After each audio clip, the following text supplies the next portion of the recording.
Joining me now is former White House Chief of Staff and Senior Advisor of Bondi Partners, Mick Mulvaney.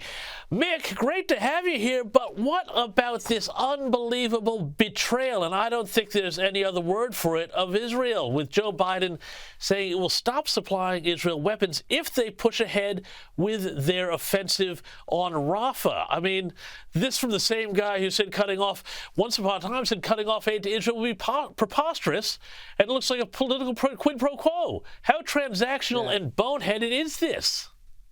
It's political, James. And keep in mind, Donald Trump was impeached for much less than this when he temporarily froze aid to Ukraine because of corruption.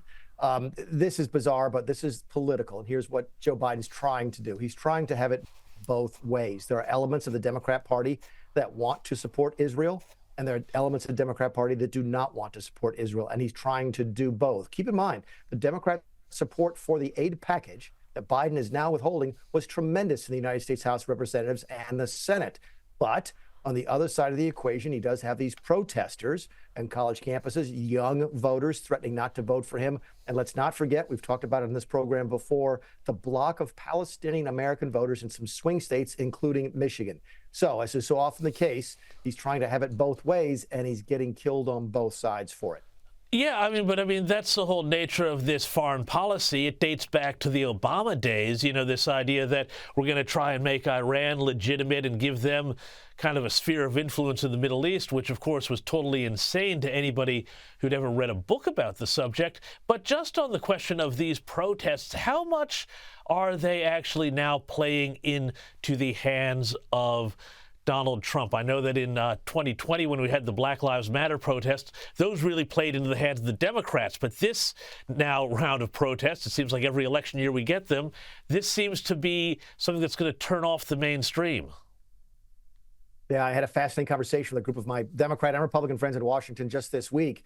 And what it seems to remind everybody, of course, nobody remembers it anymore because of how long ago it is, but in terms of an academic sort of perspective, reminds everybody a lot of 1968 and the Vietnam War protests and how that disrupted the Democrat Party at that time and gave us 2 elections for Richard Nixon. When law and order became an issue, the Republicans did very, very well.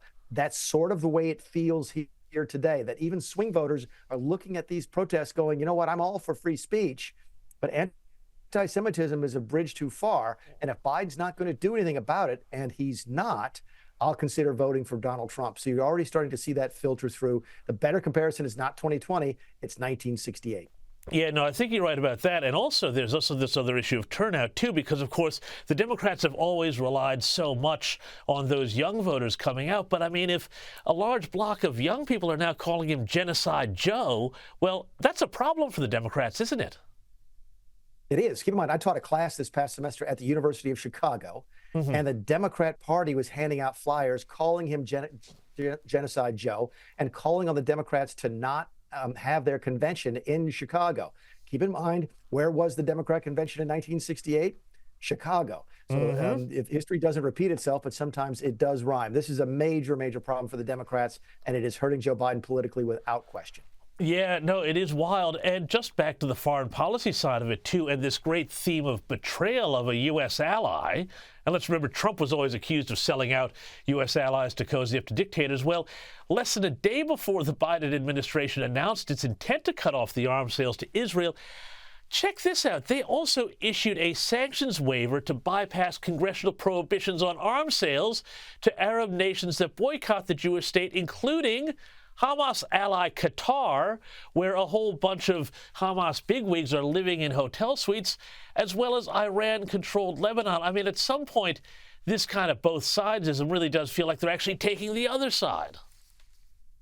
It is. They can't do it as aggressively. Keep in mind, I think left to his own devices, Joe Biden is pro-Israel. He has been for a long time.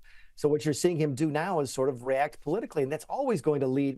You have to be yourself if you're going to be the president of the United States. And he's, again, trying to be himself and be something else at the same time. The deal, that news broke here in the last 24 hours, and it's absolutely all over the news here about how people were upset enough about not funding Israel, not giving them bombs. It was the lead editorial in many of the newspapers here today. But then to find out in the next breath that he was going ahead and allowing sales to Qatar and to Lebanon is really got him in hot water. And you're right. It sort of looks like, he says to himself, well, I was pro-Israel for a while. Now I'm going to be anti-Israel and see if I can get away with it. Tough sell for the American voters. Look, let's move on, though, because there is this Stormy Daniels thing still kicking around here. And Judge Merchan, the judge in the case, has denied Trump's call for a mistrial or a modification of the gag order, saying that he should be able to shield himself against Stormy Daniels' salacious and prejudicial testimony. Have a look at what Donald Trump had to say outside court just yesterday. He's a corrupt judge, and he's totally conflicted. And I got to get back on the campaign trail. I'm not supposed to be here.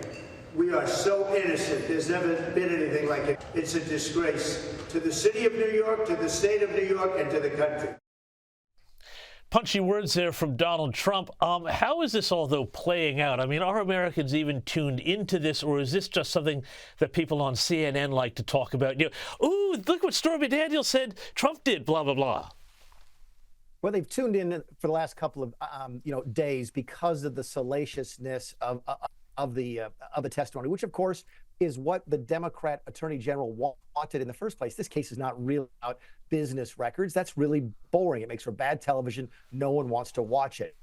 But the democratically elected Attorney General in New York wanted this testimony because he thinks it'll make Donald Trump look bad. All the stories about infidelity, the stories about sex with alleged sex with an adult film star, an adult dancer. This is what this case is about, not about the records.